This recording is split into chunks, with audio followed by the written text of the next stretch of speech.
ये कहानी है सरला की। सरला के पति रमाकांत एक प्राइवेट कंपनी में काम करते थे। उनकी 3 साल की एक बेटी थी रक्षा। छोटा सा परिवार था। आमदनी ज्यादा तो नहीं थी, लेकिन वे संतुष्ट थे, इसलिए खुश थे। एक शाम जब रमाकांत ऑफिस से आया तो देखा कि पूरे घर में अंधेरा है और सरला मोमबत्ती की रोशनी में सब्जी काट रही है। अरे, मोमबत्ती क्यों जला रखी है? मोहल्ले में बिजली तो है, सभी के यहाँ लाइटें जल रही हैं। क्या बात कर रहे हैं आप? मैं सोच रही हूँ कि बिजली ही नहीं है। स्विच तो सारे घर के ऑन है, कहीं फ्यूज में तो कोई दिक्कत नहीं है। रुको, मैं देखता हूँ। टॉर्च दूं क्या? अरे नहीं, मोबाइल है ना। सरला सब्जी काटती रही। रमाकांत ने मेन स्विच खोलकर फ्यूज निकाला। वो उड़ा हुआ था। उसने उसे ठीक किया, फिर मेन स्विच ऑन किया।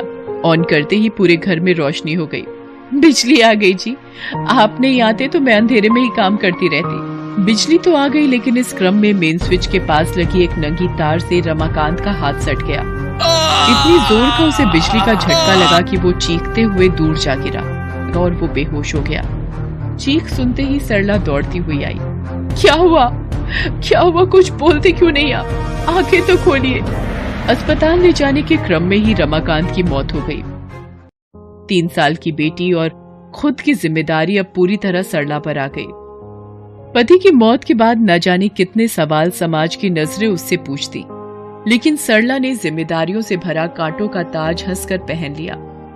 उसके जीवन का एक ही मकसद था कि रक्षा की देखभाल ठीक से हो, उसकी पढ़ाई लिखाई में कोई कमी ना आए। सरला ने पहले सिलाई सीखी, उसके बाद एक सेकेंड हैंड सिलाई मशीन खरीदकर घर में ही सिलाई का काम करने लगी। वो रात दिन मेहनत करती ताकि रक्षा को वो एक नॉर्मल लाइफ दे पाए। समय पंख लगाकर उड़ता जा रहा था। रक्षा अब कॉलेज जाने लगी थी। एक दिन जब वो कॉलेज से आई तो कितनी गर्मी है माँ, पसीना तो रुकने का नाम ही नहीं ले रहा। ऊपर से आपका ये मरियल बाबा आदम के जमाने का पंखा। उफ। ये तेरे बाबूजी अपनी पहली कमाई से लेकर आए थे, अब इसे रिटायर कर दो माँ। अगले दिन शाम की बात है।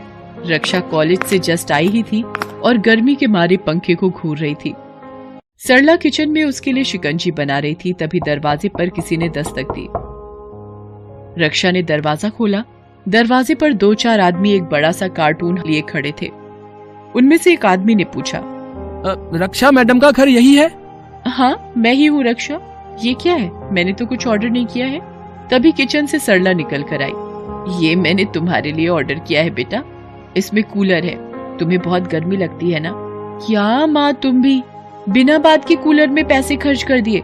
आजकल एसी का जमाना है, इस जमाने में कूलर? तुम भी ना माँ, गरीबी वाली सोच से कभी बाहर नहीं आ पाओगी। रक्षा की बात सुनकर सरला को बहुत दुख हुआ।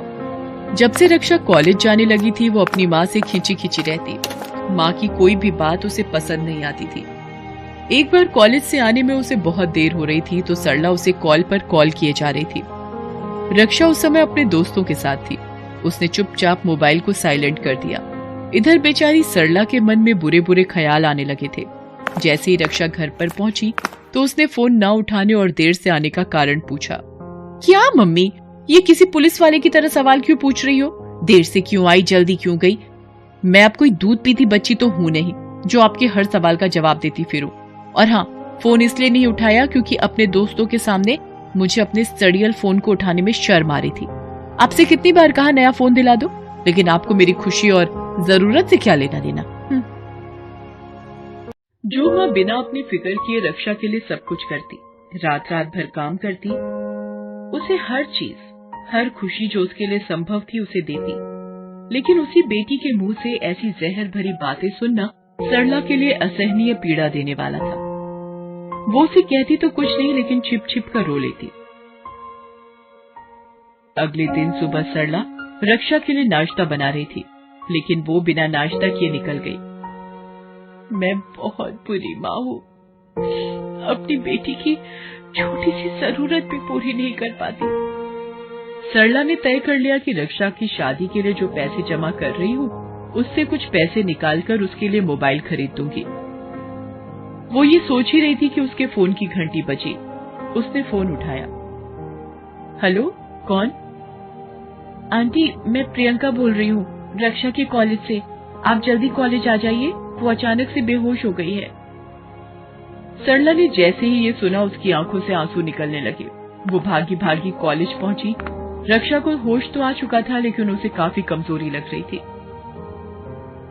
बेटा, तुम्हें खाली पेट घर से नहीं निकलना चाहिए था। इतनी गर्मी है, उसी से चक्कर आया होगा। अब तुम लेक्चर मत दो माँ, मैं अपना ख्याल रख सकती हूँ। और ये आप कौन सी साड़ी पहनकर मेरे कॉलेज आ गई?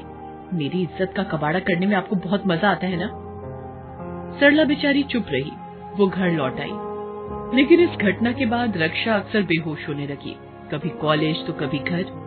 सरला जिद करके उसे पास के डॉक्टर के पास ले गई। डॉक्टर ने शरीर में खून की कमी बताई और उसे ठीक ढंग से खाने को कहा। सरला अच्छी से अच्छी चीज उसे खाने को देती, लेकिन उसके बेहोश होने का सिलसिला नहीं रुका। अब तो सरला की टेंशन बढ़ने लगी। वो उसे बड़े अस्पताल ले गई। डॉक्टरों ने उसकी पूरी जांच की। लक्षा, आप जरा बाहर बैठिए, मुझे आपकी माँ से कुछ बात करनी है। रक्षा बाहर चली गई। उसके बाद डॉक्टर ने जो कहा उसे सुनकर सरला की आंखों के आगे अंधेरा छा गया। उसके दिल की धड़कन तेज हो गई, उसके पैर कांपने लगे। डॉक्टर ने बताया कि रक्षा की दोनों किडनी फेल हो गई है। अगर उसका किडनी ट्रांसप्लांट नहीं किया गया तो वो 1 सप्ताह से अधिक नहीं बचेगी। डॉक्टर साहब, मैं अपनी बेटी को दूंगी किडनी। आप जल्दी से ऑपरेशन की तैयारी करिए। मैं अब अपनी बेटी की तकलीफ नहीं देख सकती। लेकिन डॉक्टर साहब, कृपा करके आप ये बात उसे मत बताइएगा कि उसे किडनी किसने दी। रक्षा का ऑपरेशन सफलतापूर्वक हो गया। सरला ने जो भी पैसे उसकी शादी के लिए जमा कर रखे थे, वो इसमें से खर्च तो हुए ही। 2 लाख रुपए उसे उधार भी लेने पड़े, लेकिन उसे खुशी थी कि उसकी बेटी अब सुरक्षित है। 1 महीने बाद रक्षा घर आ गई। उसकी माँ सरला को अब और भी अधिक काम करना था, क्योंकि सारी जमा पूंजी तो खर्च हो गई थी, ऊपर से कर्ज भी हो गया था। वो बेचारी सुबह से रात तक काम करती। इस बीच उसे रक्षा का भी ध्यान रखना होता था। रक्षा धीरे धीरे रिकवर हो रही थी, लेकिन सरला का चेहरा अब उतरा उतरा लगता। उसे आराम का मौका बिल्कुल नहीं मिलता, इसलिए वो कभी कभी बीमार भी हो जाती। लेकिन उस बीमारी की हालत में भी वो काम करती और रक्षा को कुछ नहीं बताती। एक दिन, माँ, मुझे फिर से कॉलेज जाना है। दिन भर घर में रहकर मैं बोर हो जाती हूँ। अरे बेटा, कुछ दिन और आराम कर लो। तुम्हारी तबीयत ठीक नहीं थी ना? तबीयत ठीक नहीं थी ये कहकर 1 महीने से घर में किसी कैदी की तरह बंद कर रखा है आपने। आप रहिए घर में, मैं तो जाऊंगी। उसी दोपहर की बात है।